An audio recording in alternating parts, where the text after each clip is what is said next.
skewers, a friend of mine gave me this bike. He used this bike to ride around his college campus, and in an effort to keep it from being stolen, he stripped it down, uglified it, and now he's done with college, and so he gave it to me. And so my plan is to go ahead and go through this bike, rehab it back, and make the bike whole again. It's got a lot of issues. Like, for instance, it's missing the seat post there. It's just covered up with duct tape. Yes, he actually rode the bike around with no seat on there. That also helped prevent it from being stolen. Because who wants to ride a bike with no seat? Well, him, apparently. Anyway, so it's missing the rear brakes. It's missing the front derailleur. The chain is rusty. It's missing the rear shifter, which, so right now there's no cable going to the rear derailleur at all. It's got a front shifter, but it's obviously not going to the front derailleur because there's no front derailleur. The rear wheel is just completely out of true. The chain's rusty, and who knows what else. So I have to go through this bike and just go through everything. And it's going to be an interesting project, and I'm going to show you the whole thing. Now, I'm not starting out at ground zero, so I do have a seat and a seat post here, and I do have a box of parts. So, but obviously looking at this rear shifter, it's missing like the top cover there, so that'll probably need to be replaced. I do have a front derailleur on there. So I'm gonna have to go through all this and see what's missing, and it's gonna be a lot of work, but I think it'll be fun. I guess the first thing I'll start off with is removing this duct tape around the seat post, or the seat tube here, and get that cleaned up.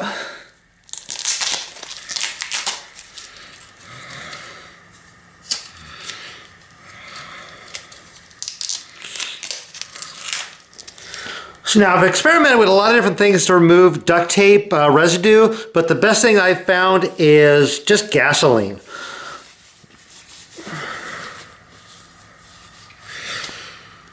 Already looking better. Okay, so I'm gonna get ready to remount the seat post and seat there. So I'm gonna take a little bit of grease, put it down inside the seat tube there. Then I've got the seat post clamp here, so I'm gonna slide this on. That was in the box of parts. And then I got the seat and seat tube here. And so I'm going to put like a little bit of grease onto the seat post there. Slide this in.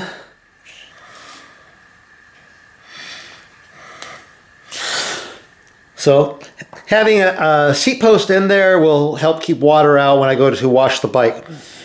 Now the chain is just a rusted piece of junk, so I'm going to put a brand new chain on there, but I'm going to get rid of this one. Now I could use a chain breaker, but I have a faster method. Say hello to my little friend. Just pull this piece of junk off of there. And that'll go in the trash can. And one thing that's just bugging me is the skewers have the levers on the wrong side. They should be on the non-drive side. So I'm gonna go ahead and reverse those just because. There's one. And the front wheel, I can go ahead and just reverse it. Just change it around the other direction. The tire's not directional, so.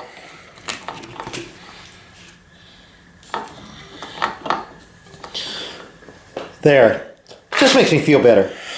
Well, the box included some nicer pedals, so I'm gonna go ahead and remove these plastic pedals off, and I'll ultimately be putting the nicer pedals on.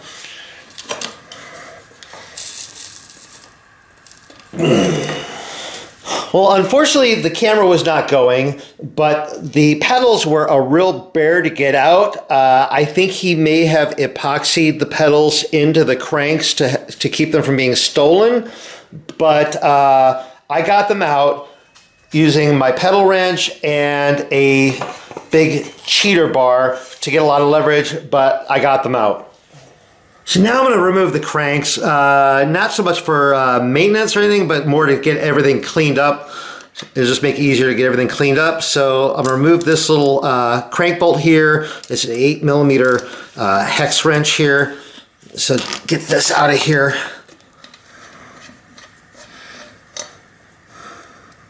I'll probably replace these with non-rusty ones. Okay, make sure there's no washer or anything in there, and there isn't, so go ahead and get my crank remover and get this threaded in.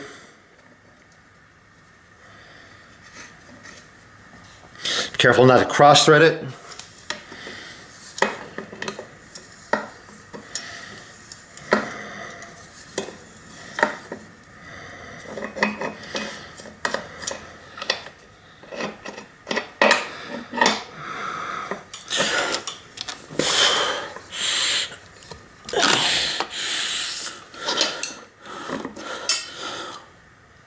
One crank off. And same thing on this side. Go ahead and remove the crank bolt. Then get the crank remover in, thread it in.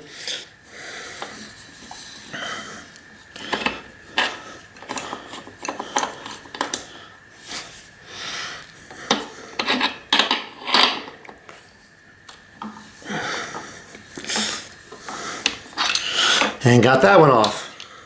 Well, I think I'm gonna go ahead and remove this bike shop sticker here just to help clean up the bike a little bit and while I'm here. So I'm gonna use a hairdryer to heat it up and peel it off.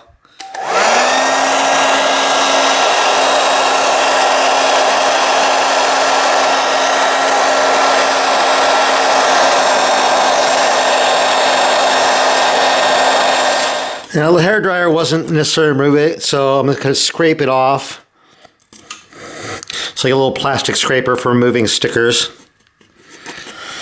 And then wipe it down with like a little bit of naphtha to hopefully remove the rest of this stuff. And there's a little bit of a scratch down here. I think that's from the front derailleur bracket maybe. Well, the temperatures outside are above freezing now, so I took the bike out, gave it a quick wash. It's just easier, nicer to work on a clean bike. So, well, I pulled the cranks off to make it easier to clean around in this area and also clean the cranks themselves. But I'm kind of glad I did because one thing I noticed is that the bottom bracket is kind of stiff and rough. The cranks turned okay, but turning it manually, it's pretty rough. Now, it looks like a cartridge bottom bracket, so I'm just going to go ahead and replace it. And fortunately, I already have one this size in my parts boxes. Now, when removing a cartridge bottom bracket, which side I remove first depends on the non-drive side cup here. If it's metal, I'll remove the non-drive side first. If it's plastic, I'll remove the drive side first. And I usually can tell, if you tap on it, you get like a solid sound there, then it's metal. If it's kind of a dull, just thud, then it's plastic. But in this case, it seems to be metal, so I'm going to remove this side first. Now, the non-drive side should always be right-hand threaded, meaning you're going to turn it counterclockwise to remove it. And I like to remove these using the fun method, an impact wrench. Ha ha ha ha! So I have the tool mounted on here, and I have it laying on the ground so I can get good force pushing into it. And so I get this, make sure it's in there nice and solid. And so I got that side off. Now, the drive side cup on most bikes is going to be left-hand threaded, meaning you're going to turn it clockwise to remove it. Exceptions are Italian and French bikes and some other bikes that will be turned counterclockwise to remove it, but most cases they're going to be turned clockwise to remove it. And so this being a Japanese bike, Fuji, it's going to be that way. So I'm going to go ahead and again use my impact wrench, get it in there nice and solid. And I got the cartridge bottom bracket out. So now when replacing a cartridge bottom bracket, you want to match it as closely as possible, unless you'll be changing the cranks, but in this case I'm not. So you want to match the type of spindle. In this case, it's a square taper end there. You want to match it for spindle length. And this one measures from flat to flat, 122.5 millimeters. You want to match it for the bottom bracket shell width. And this bottom bracket shell measures 68 millimeters across. And then you also want to match it for like the threading. Like I said that like French and Italian bottom brackets can have reverse threading on the drive side, but this just has normal threading. So I want to match that as close as possible. And fortunately, in my parts boxes, I had a bottom bracket that matches those specs, and it turns nice and smoothly. So this is the one I'm going to be using. Okay, so I'm ready to install the cartridge bottom bracket. I'm going to be going in from the drive side first, and I'm going to be putting a little bit of anti-seize onto the threads.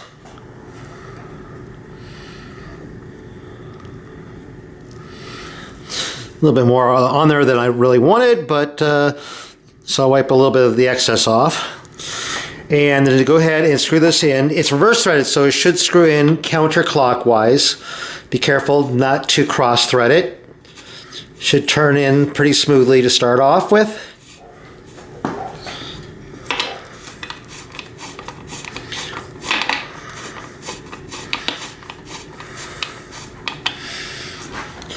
And then get my big wrench here, and this should be pretty tight into here.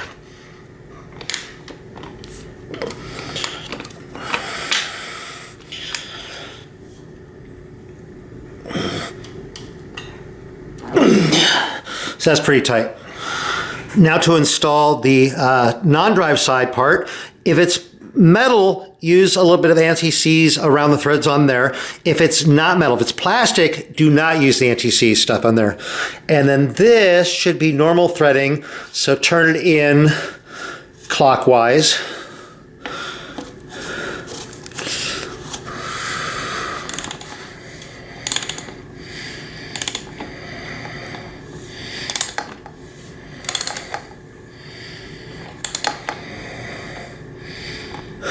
So to screw it in until it stops. Be careful with the plastic ones. You don't want to over tighten it because then you strip it out. But it should just go in there right till this little lip hits or till it just stops in there. And I'm going to go ahead and remove this derailleur here to clean it up a little bit. See if I can get a little bit of this rust up there, but I think I might take the pulleys off and clean and lube those.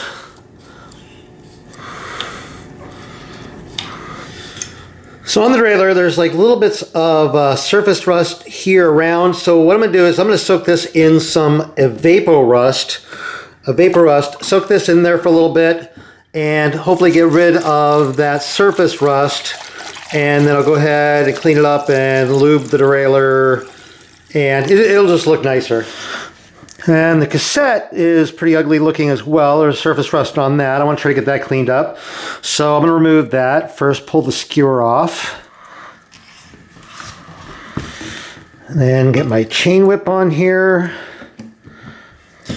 And then I have the cassette removal tool here. So put this in here. And then I got my big old wrench on here. And so go ahead and remove the lock ring.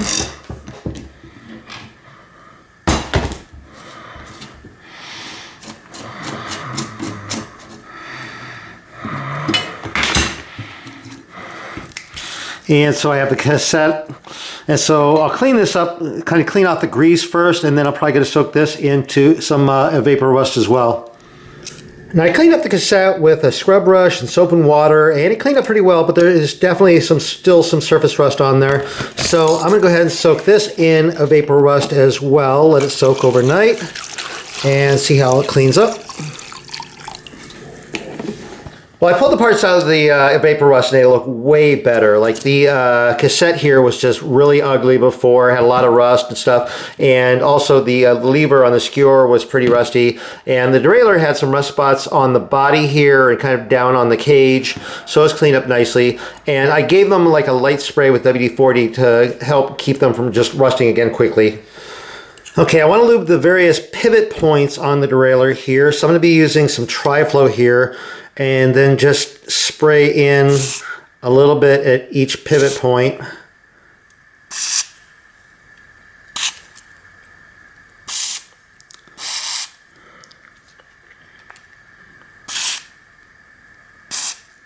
spray a little bit on the spring there, and then spray a little bit down in here, and then kind of work the mechanism here.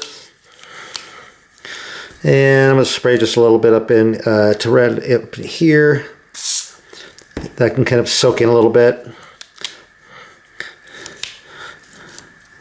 And then wipe off any excess here.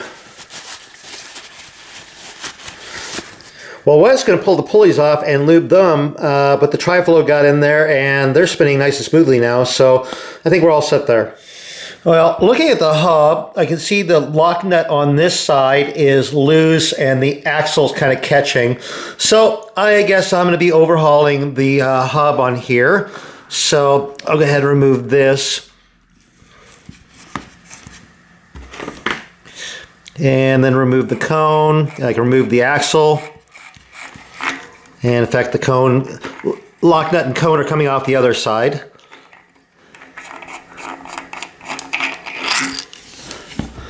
And so I got that out, and I'll put this aside and then pull this little dust cap off here.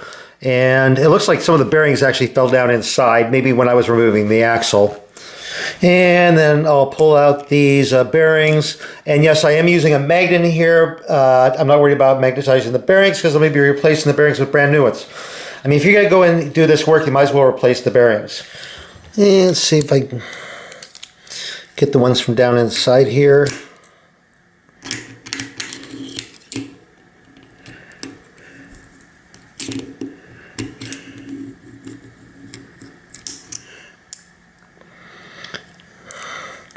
I got 3 more bearings.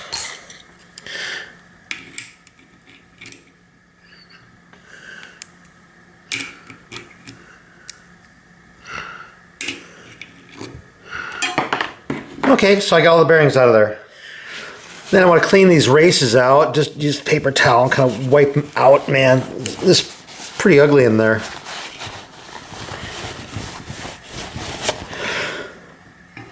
So that side looks pretty good. And then I'm going to try to clean this side without removing this little dust cap.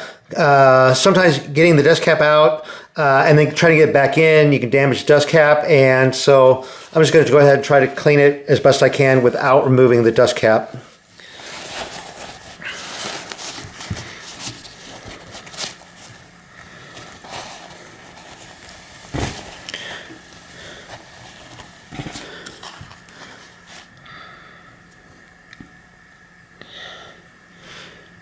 And looks pretty good in there. Well, I'm going to go ahead and clean these parts up using hot water, dish soap, and a scrub brush. Well, I got these parts cleaned up, so now I want to start putting together the axle a little bit. So I'm going to take one of the cones. Both the cones seem to be identical, so I'm going to screw it on the one end. This will be the drive side. I'm going to screw it all the way on, like this. Now I'm going to take one of the lock nuts here, and I want the serrated part facing outward. So I'm going to screw this on. And what I want is about 4 threads of the axle extending out past the lock nut. And so that looks about right. And then what I'm going to do is I'm going to screw the cone back into the lock nut like this. And so now I want to tighten these together, and the cone on this one is a 15 millimeter cone wrench that can vary, and the lock nut on here is a 17 millimeter. And so what I'm going to do is I'm going to tighten these together. I want them pretty tight, not to the point I'm going to strip them out or anything, but I want them to stay there, not come loose like they did before. So I got the one side of the axle all set to go. These are the bearings that I pulled out of the hub. There should have been 9 on each side, but I only have 17. So either one was missing or I lost one when I was cleaning everything out. They should be 1/4 inch bearings, but it's always good to verify. So I have a bearing gauge here, and it doesn't fall through the 7/32 inch slot and falls nice and cleanly through the 1/4 inch slot. So they are, in fact, 1/4 inch bearings, and I have brand new 1/4 inch bearings that I'm going to be using to replace them. So now I'm ready to install the bearings, but I need to put a line of grease around the bearing race in there. I want to have enough in there that it will hold the bearings in place. So use my little mini grease gun, go ahead and squirt around in here.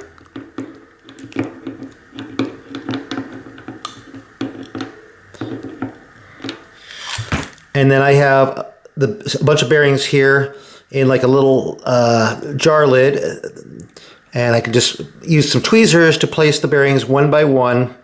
And I want to complete, or have a complete line of bearings completely around the race here.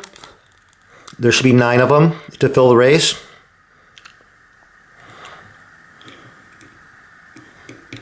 and 9 bearings. And I want to do the same thing on this side. Again, I want to put a line of grease around the race, enough to hold the bearings.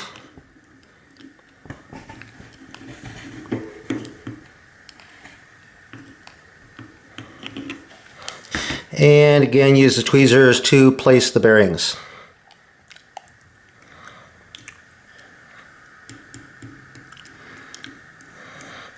And 9 bearings. And then I'm going to take this little dust cap and I'm going to place it in the way that it was, just set this in here like this. And then I can take my axle here with the end that I already completed and drop this through and turn the wheel over. Then to make the next part a little easier, I'm going to lock the nut on the bottom part of the axle into a vise. This is a low profile vise called a drill press vise. And so it can hold the nut on the end of the axle here. So now I can install the cone onto this side. And go down until it hits the bearings, and back it off just a little bit. And then there was like a spacer. And then the lock nut, you want the serrated part facing out. So screw this on. This. And now I'm going to need to adjust the cones in here as far as tightness. So to start off with, I'm going to go ahead and I'm going to hold the lock nut with my 17mm wrench. Use the cone wrench, and I'm going to turn the cone out into the lock nut. And then I can test, because I want it to be smooth, but not loose. So it's smooth. And there's just a hint of wiggle in there. So I think I'm going to go ahead and tighten it just a little bit. Loosen the lock nut. And then, let me see. Turn the cone in just a little bit.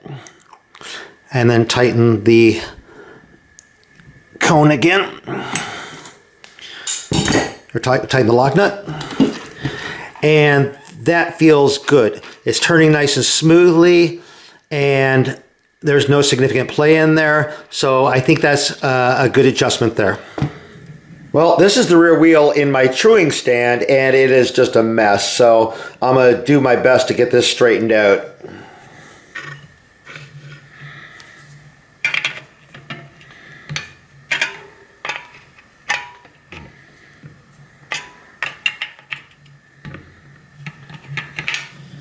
Well, I've been busy truing the wheel, and I think it looks way better than what it was.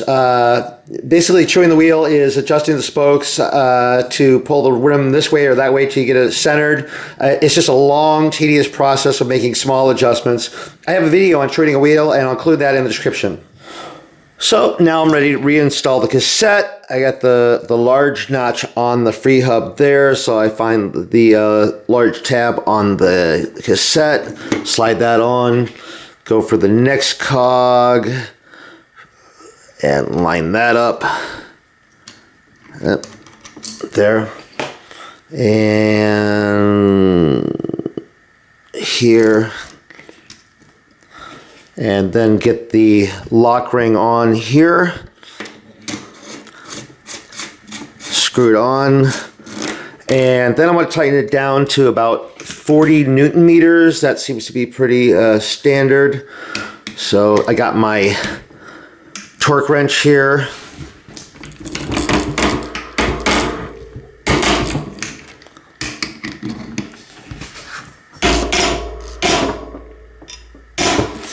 There, about 40 Newton meters. And so I got that set. And then I want to reinstall the skewer. The lever goes on the non-drive side. Unlike how it was when I got the bike, I had it on the drive side, which is wrong.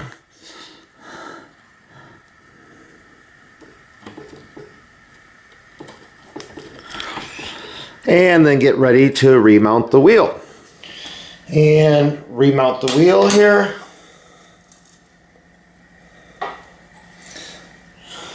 So now I'm going to go ahead and reinstall the rear derailleur. this. Get this down here like that. And now remount the cranks here. And I got some brand new crank bolts that aren't rusty. Stick these in here.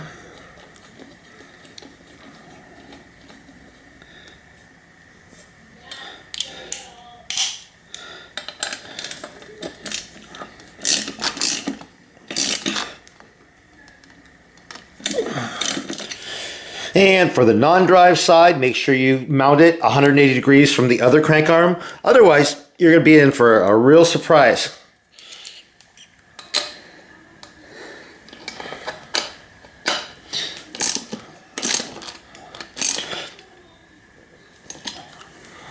So now I want to install pedals. These are another set of pedals that had come, they were in the box of parts. And so if you look, they're usually marked left and right. This one's got like an L on there. The other one's got like an R on there. So I'm going to put a little bit of grease onto the pedal spindle, just a thin coating there. And the left-hand side will be left-hand threaded, and the right-hand side will be right-hand threaded. So left-hand side here, basically reverse threaded, and I'll hand screw this in, get it started.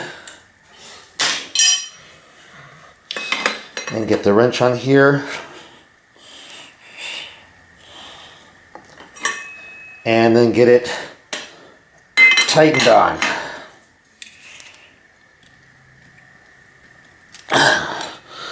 One pedal done. And then I've got the right hand pedal here. Again, just a thin coating of grease on the threads there. That'll help keep it from being seized into the crank arm. And you turn it in. Let's see here.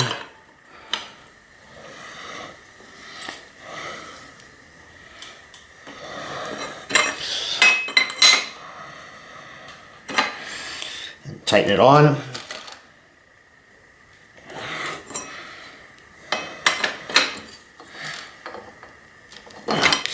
Okay, so both pedals on. Well, the limiting screws on the derailleur are all out of whack. The guide pulley here is lined up with, looks like about the fourth cog in. He probably had it set up like this so he had it in the gear that he wanted because he did not have the shifter on there. So, but since I'm going to be using a shifter, I'm going to go ahead and adjust this limiting screw out a little bit. So I want the guide pulley to line up approximately with the smallest cog.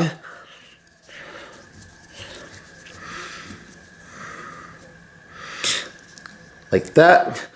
And the this screw is like way out of whack there, so because I saw that it was letting the weight go past in there, and I don't want it to go into the spoke, so I'm going to tighten this one in. Yeah, the screws just screwed to extremes there. Okay.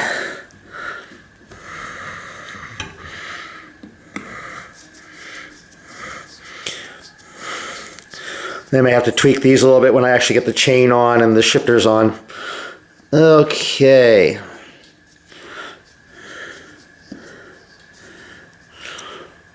So that goes out about to the biggest cog, and I'll put out just a little bit. So that would be a good starting place, I think, there. Well, this is interesting. If you look at this guide pulley here, it's not in the same plane as the small cog there. It's kind of angled. But if you compare it to where the derailleur here mounts the hanger, it's out of plane with this as well. So I think this is straight. So it's not like the hanger is bent. It's that the derailleur itself is bent. So it may have been damaged at some point. So I guess I'm just going to go ahead and replace the derailleur too. Well, I looked through my parts boxes, and I had a couple of these Derailleurs. They're a little newer, a little higher end, but they'll work. And I had them, so I'm going to go ahead and screw this on here. There. That looks much better. So now I want to reinstall the front derailleur here, and as a guide, there's marks down here from when the bracket was there before, so I can use those. And so get this here, and I want to have the cage parallel to the chain rings there. So got the screw here, get this screw in, and then kind of tighten this screw here, but I don't want to over tighten it. Then test the movement of the derailleur here. That seems pretty good there. You want to make sure that this isn't going to hit the chain ring or anything like that. And then tighten up the clamp. So now I'm ready to install the chain. So what I'm going to do is guide it through the front derailleur, get it onto the small chain ring up front. Pull that through. And then run it around the derailleur here. Have it on the small cog. Run it up through the cage, around the tension pulley.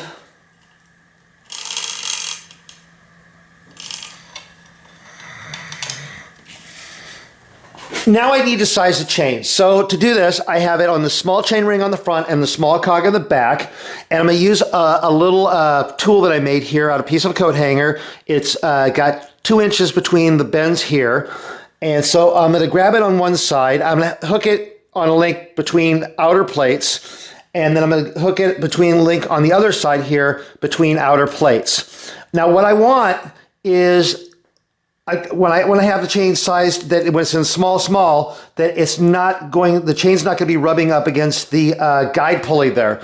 So what I'll do is another little step there, and it's still rubbing. So one more step there, still rubbing. So one more step. And so now there's a gap there. So it's not going to be rubbing against the guide pulley when it's in the small configuration. This is a configuration you generally don't want to ride in. You don't want to ride in the small or the big. That's called cross chaining. You don't want to do it. But you want to have the chains sized in such a way is that it's not going to cause issues in either configuration. So going into small and then getting it so it's not going to rub on there is generally the best way to go. So what I want to do is I'm going to break the chain here and put the little universal link in there. So what I'm going to do is this little segment here that's like an outer plate, I'm going to go ahead and remove that little segment right there. And then the little universal link or missing link will go ahead and replace that. So I'll break the chain right here.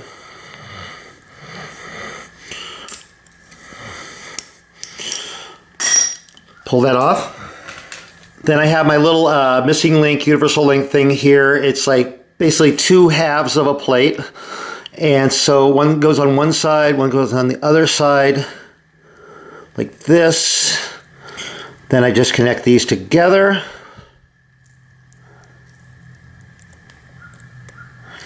And then pull them apart. And so now that's locked. And so now I can check the limiting screws on here. So I'll pedal around, manually push the derailleur over, and it's not going up to those biggest cog there. So there's 2 limiting screws here. My guess is this is the low one. And so I'm going to back that out a little bit. And so now it goes up to the biggest cog there. It goes down to the smallest cog. Check to make sure it goes up to the biggest cog.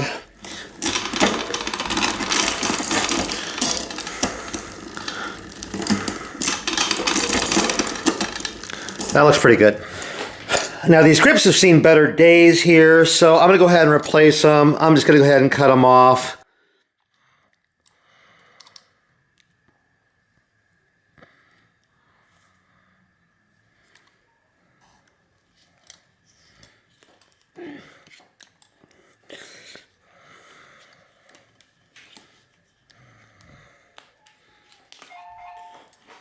This is still kind of stuck there. Get this one too.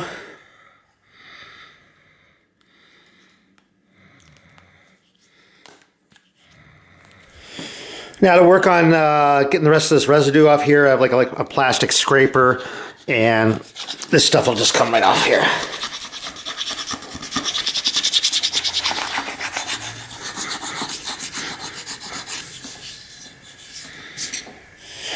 So now the right shifter is just junk, so I'm probably just going to go ahead and replace the pair of shifters. So I'm going to remove this one off of here.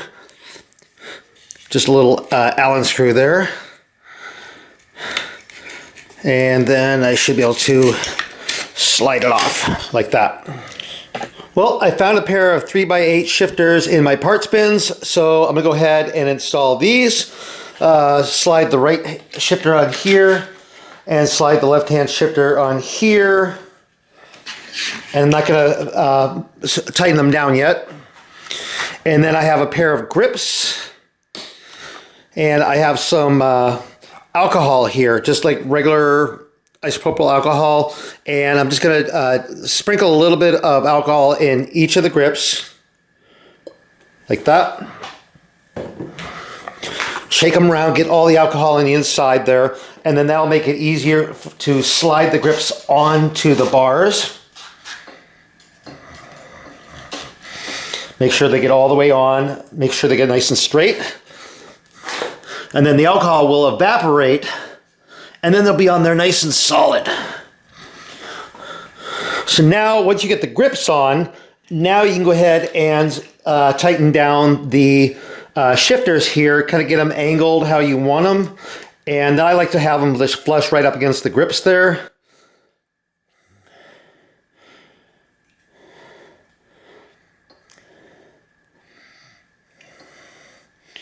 And then get the other one here, and then try to get them kind of level with each other.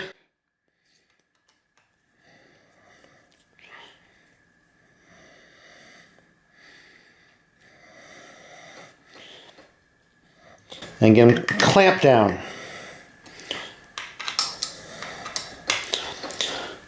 Now I have shifters. Now I need to cut some cable housings. I need a piece of cable housing to go from here to here. But I need to have it so that when the handlebars are turned like this, that it will go around here like this and not bind. So what I'm going to do is put this here, and I kind of want a mellow curve there, and come around here to right about there. And that actually looks pretty good there. So what I'll do is I'll cut the cable right here.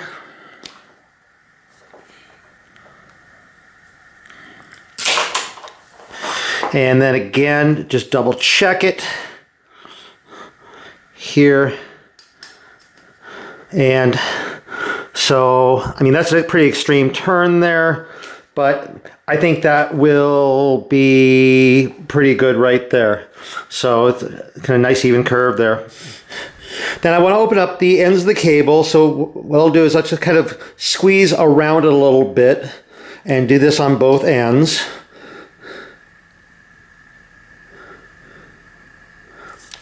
And then use an awl, like a little pointed thing here, and kind of stick this down in there, and this will help open up the lining in there so that the cable will go through nice and smoothly.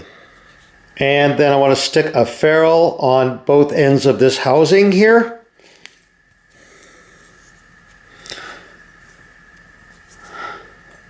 Like this. And so now I can slide the cable through the cable housing here, push it through,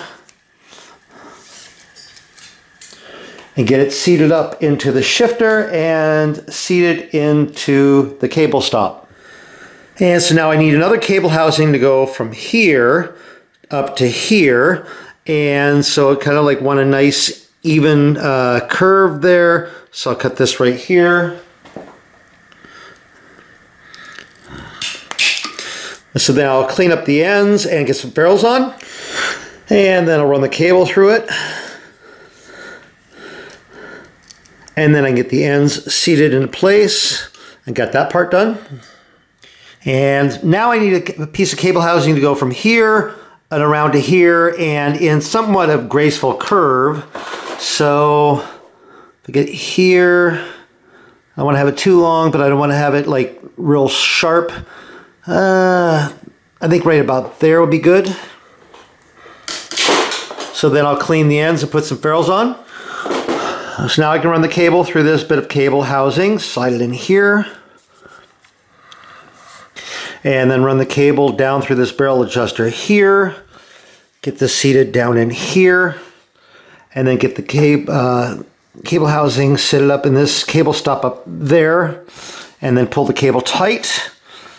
Before I put the cable in this, I want to make sure that shifter is shifted all the way down. Press the small lever repeatedly to make sure that the shifter is fully released. And now I can run the cable in here, pull the cable tight, and then I want to tighten down this little cable nut here, a little clamp, and clamp down the cable like that. And now to test the shifting.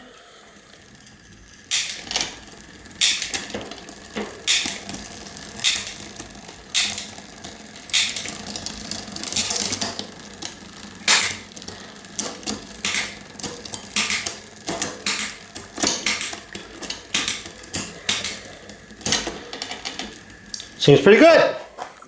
Now I'll go ahead and cut the cable and put a crimp end on there.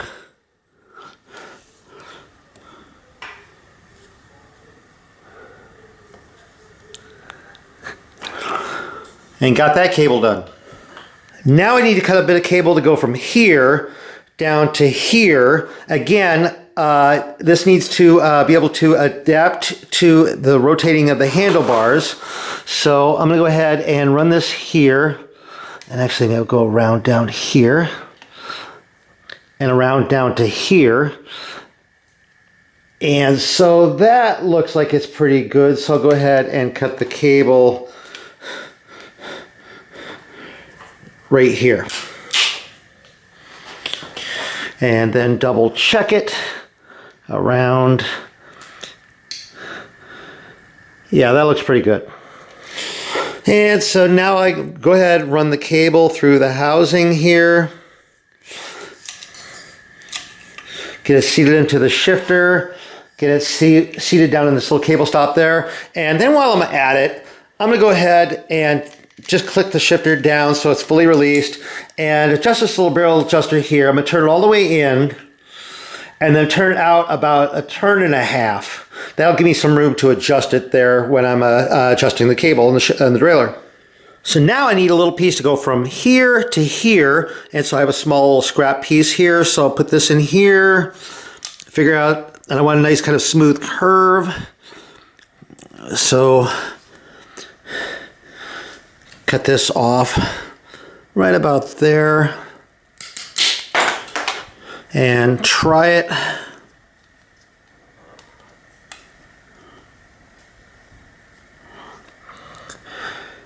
Yeah, it looks pretty good. I'll clean the ends and put ferrules on. And go ahead and insert the cable into this bit of cable housing here and pull it through. And get it seated up into this cable stop. And get it seated down into this cable stop down here. And now about ready to hook up the derailleur. So now in preparation of setting up the front derailleur, shift the rear derailleur to the biggest cog. Now adjusting the front derailleur can be a little bit tricky. I have yet to find one method that always works, but usually what I'll do is I'll start off by adjusting the limiting screw, the low limiting screw, which often they're marked like low and high or L and H. Sometimes they're not marked, and you have to figure out which one is the low. But I'll tighten this in so the cage comes up. Sometimes I'll have it touching and then back it off, or sometimes I'll just bring it up to about 1 to 2 millimeters with up to the chain.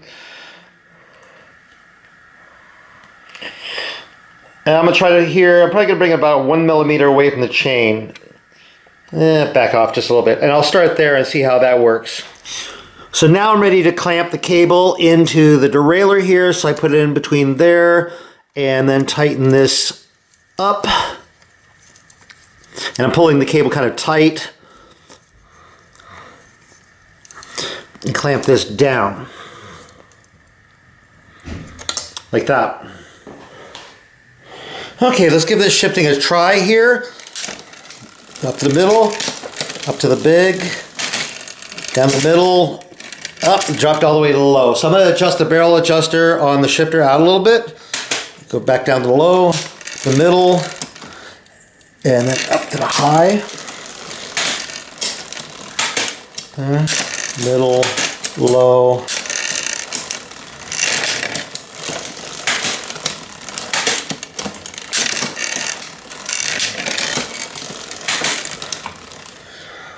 I'm going to move the barrel adjuster just a little bit more out.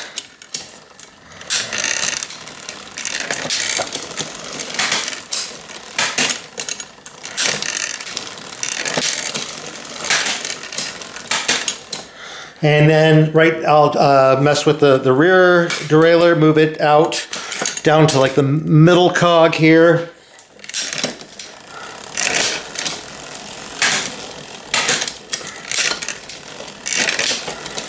And then go down to the small cog on the back.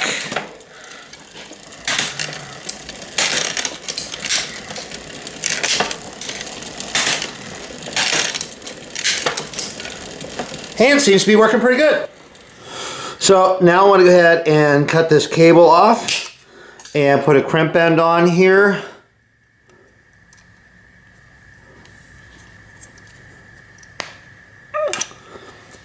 And got that done. Well, these V-brakes, they got rust on them, and they're kind of ugly looking right now. So what I might do is pull them off and soak them in some Evapo-Rust and see how they clean up. If they don't clean up very well, then I have some other V-brakes in some parts bins. I can go ahead and use those. But we'll see how these clean up. But I'll go ahead and pull these off.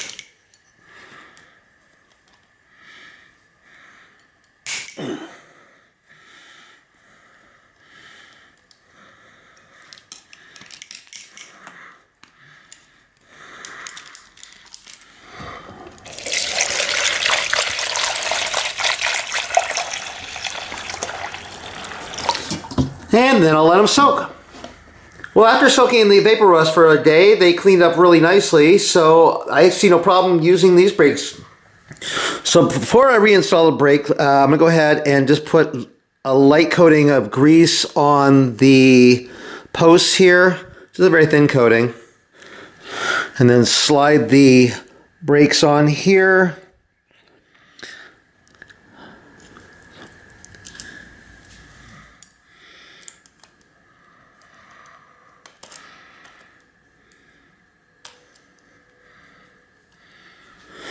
And then put these screws in here.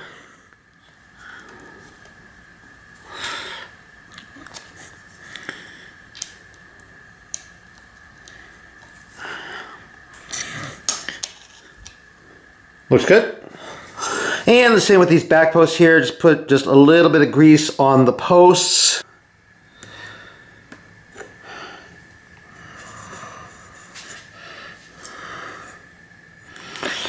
And then install the brake on there.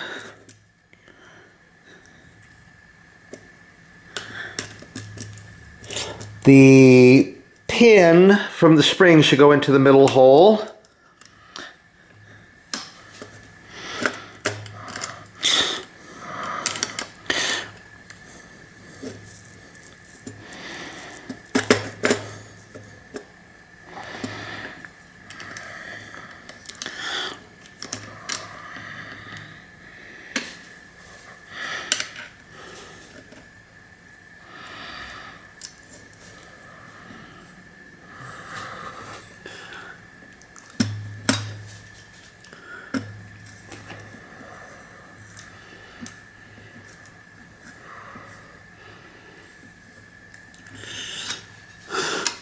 And got those. So now I need to cut some cable housing for the brake cables. I'm going to be using some brand new noodles. The ones that were on there were not in great shape. So the noodle will go down here. And so I need to cut a piece of cable housing to go from here down to here in kind of a graceful arc. And so something probably like that would work. So I'll cut the cable housing right about here. Actually add just a hair on there, like that. So now I want to install the brake cable into the brake lever here. So pull that open and I can slide that right into there. There's a slot here for the cable, and I have the barrel adjuster and the little lock part there all lined up. So there's a slot there, so I can slide that in place, then just turn that so that it doesn't fall out. And so now I have my cable housing and I have a ferrule, so I'm going to slide a ferrule onto the one end of the cable housing like this. And then I can slide the cable through the cable housing and seat the cable right into place like this. And then the end of the cable that goes into the noodle does not need a ferrule, but I'll go ahead and slide the cable in through the noodle, pull this into place, and seat the end of the cable housing right into the noodle, right like that. And then I have like the little rubber boot here, so I'm going to slide this on into place. And then I'll kind of stick over the end of the noodle like that. And then the other end of the cable goes through this side over here. Pull this through. And then I'll kind of pull these together here. And I don't want them quite clamped down onto the rim here. And so let it out just a little bit. I'm just going to tighten this down a little bit here. Test the brake lever, see how much motion I have. And I actually have pretty good motion on the lever where it's not clamping, it's not bottoming it out. So that's about where I want it, but I'm going to need to adjust these because they're not closing evenly there.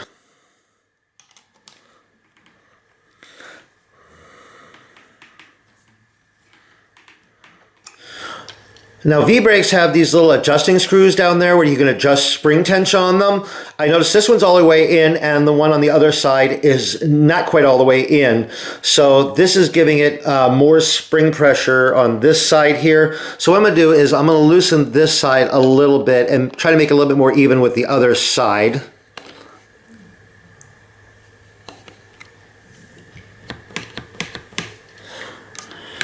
So it's a little bit better, but this needs to come out farther. So I'm going to tighten this screw in a little bit to give it a little bit more spring tension. And just a little bit more. So that's looking better. Both sides are moving much more evenly now. Spin that, hit the brake. That's looking pretty good. So now I'll go ahead and cut the cable here. I'll leave a little length on there. And I'll put a little crimp clamp on here.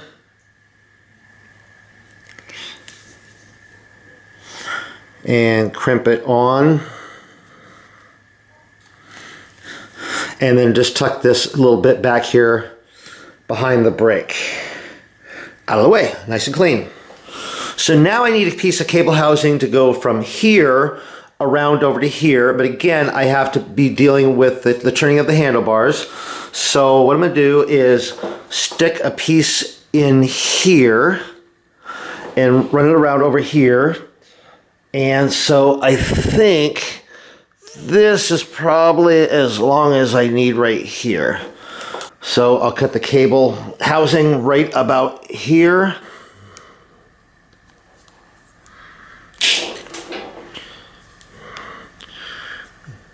And the ends look good. So now I want to install the brake cable here. So slide this part up into the lever there. It goes through the slot here. I get these things lined up there. And so turn that so I got the cable in there. Now stick a ferrule onto each end of the housing here.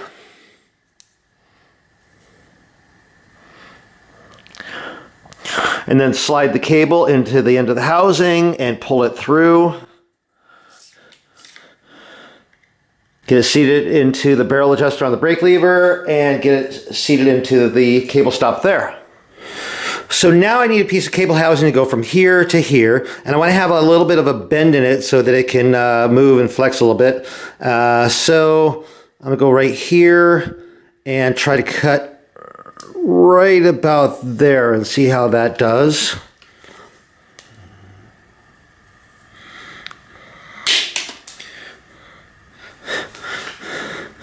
And then test it. for fit. I think that will work pretty well. I even shorten a little bit, but I think I'll be okay. Okay, so the cuts on the end look pretty good. So I'm still going to use a awl to kind of open up the lining a bit. Okay, so now I want to put a ferrule on the end of the cable housing here. And then I'll slide the cable into the cable housing and slide it through the noodle and pull it through. Then get the cable housing seated in the cable stop there. Get the noodle seated into the brake here. And then I have the little rubber boot. I'm going to slide this onto the cable. And get it seated right onto the noodle like that. So then I go ahead and put the cable into the cable clamp over here and kind of tighten that down a little bit.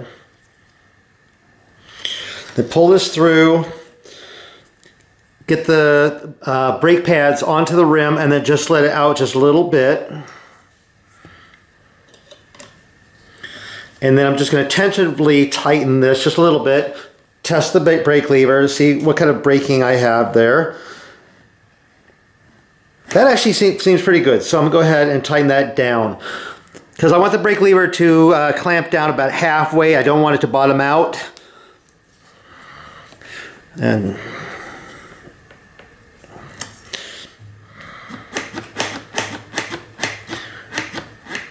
that's pretty good. The movements on the brakes are pretty good, pretty even. So now go ahead and cut the cable here. And I've got like a little crimp end here, so slide this onto the cable. That helps keep it from like fraying. And crimp this on, and then I tuck it back behind the brake there.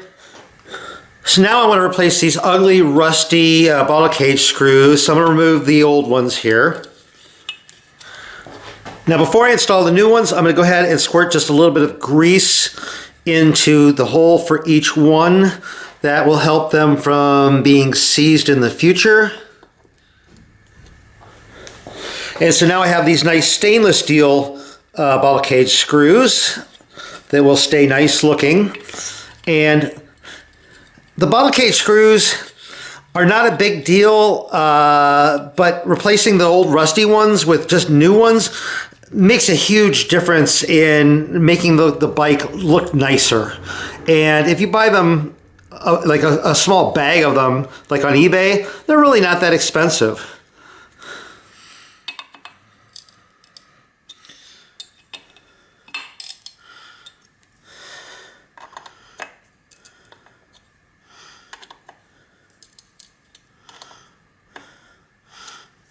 Much nicer. And done. Well, almost. I still want to take it out for a test ride just by tuning on it, but right now it's about 20 degrees Fahrenheit out there, way too cold. I'll wait till spring. This bike was in really rough shape. Took a bunch of time, bunch of parts. I think if you take it to a bike shop, it would cost way more than the bike was worth, but I had the time, I had the parts. And I think it came out pretty good. What do you guys think? Let me know in the comments. I still want to overhaul the front fork, but I'm going to do that in a separate video. So anyway, I hope you guys found this video useful or interesting. If you did, please give it a thumbs up. If you're not subscribed to my channel, click that subscribe button down there. Be sure to click the bell so you get notified when new videos come out. I'm over on Facebook, RJ the Bike Guy. Go over there, like that page. I post a lot of stuff over there. Anyway, thank you guys very much for watching. And if you didn't spot the joke hidden in the video, go back and try to find it. It's like one frame.